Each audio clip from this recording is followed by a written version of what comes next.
Cindy Watson. Well, good morning. I feel alive today. How about you? Oh, I love it. Feels good, doesn't it, to feel alive? But sometimes we need those little reminders about just how fragile this thing called life is.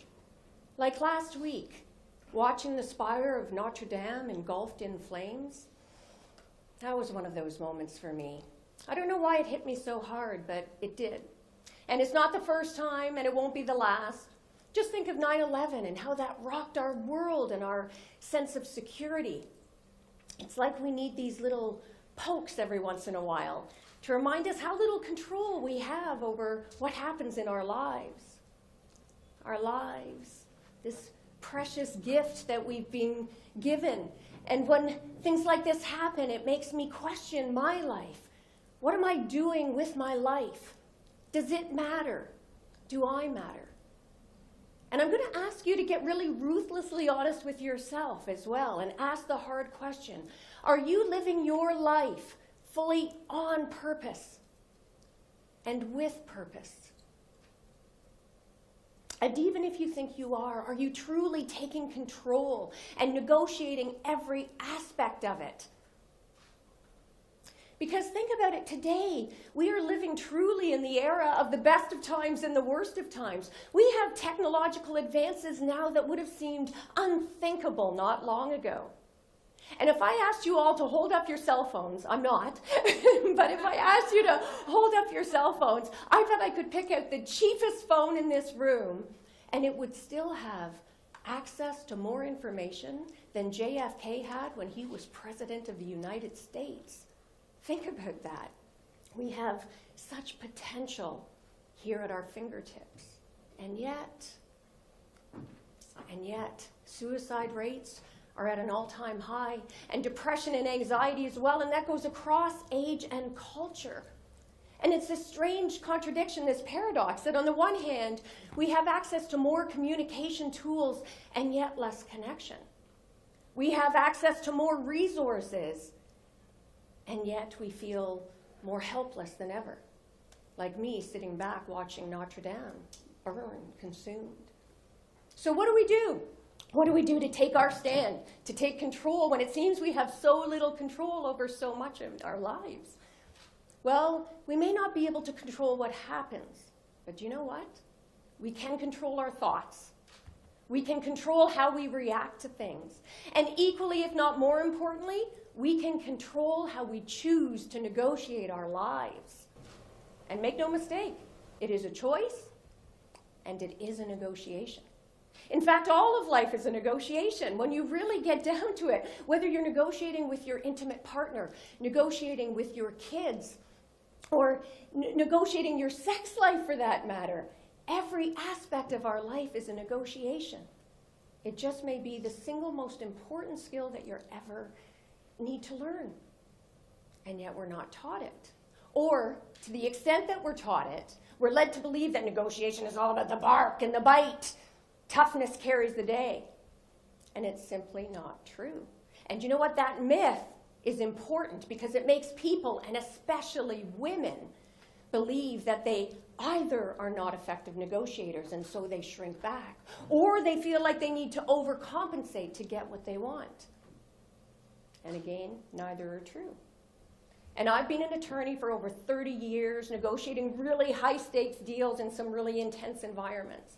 But I got to tell you, I've seen firsthand the high cost when you don't negotiate your own life on your own terms.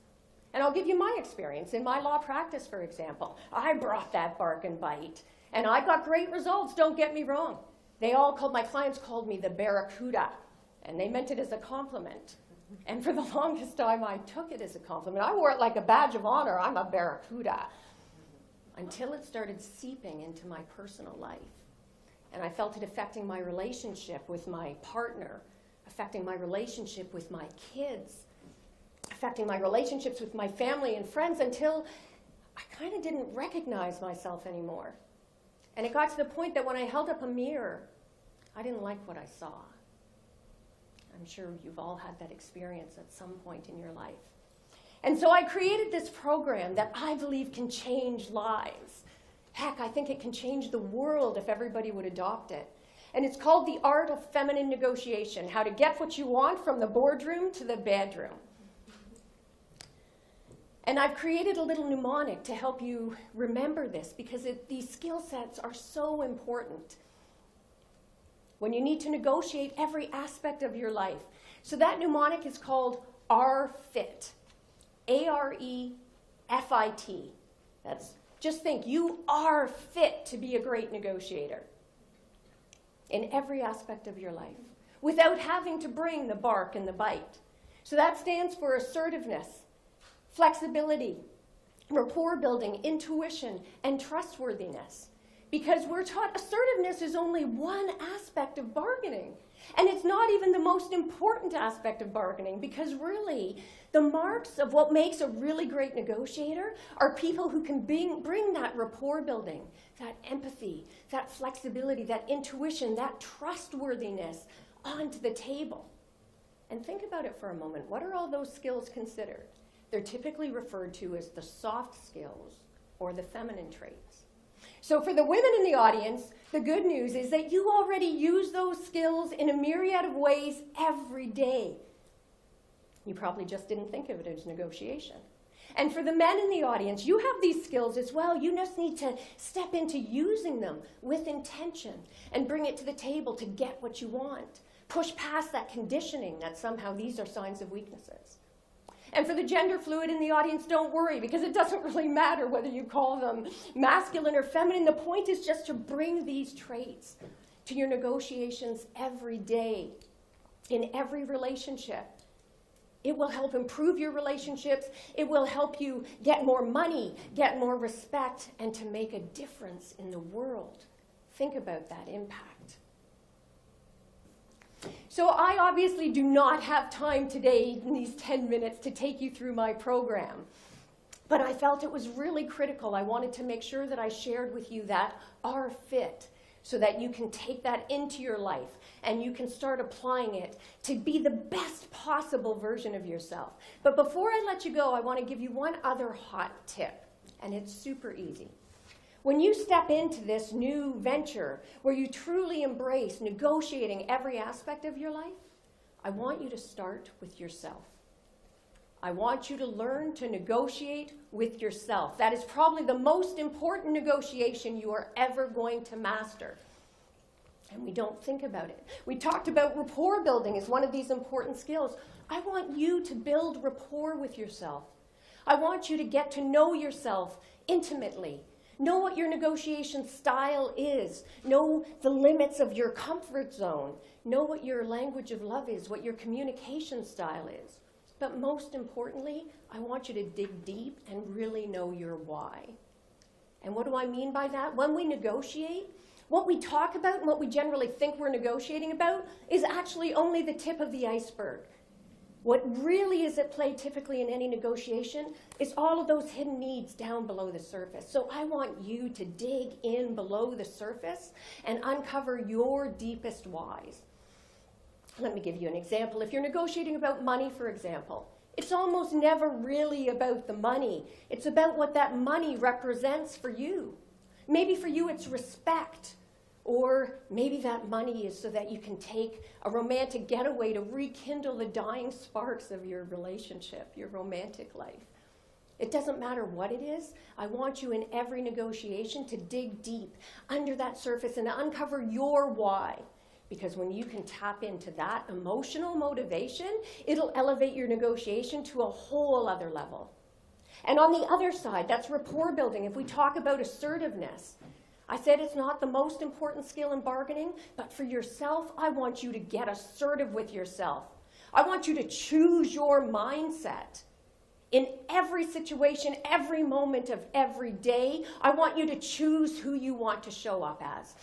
Whether it's in the courtroom or in the corporate boardroom, if you're about to step into that room, whether it's for a pitch or a sales or a formal negotiation or a presentation that you're doing, decide before you step in who you want to show up as when you walk into that room.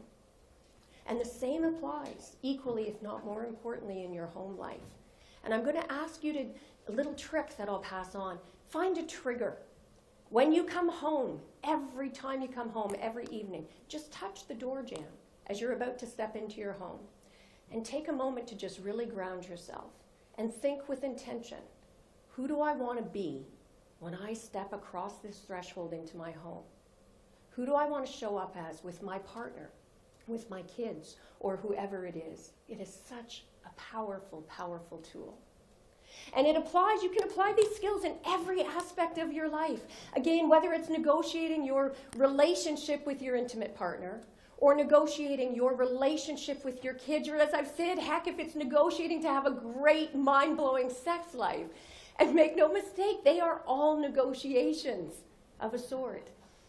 So I want you to be your own Notre Dame, not standing back out of body or out of control, watching your spire burn out of control and feeling like life is happening to you.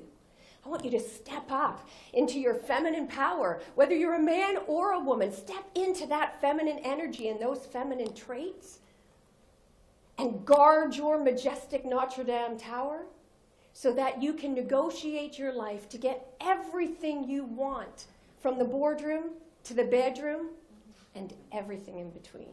That is what I wish for you today. Thank you.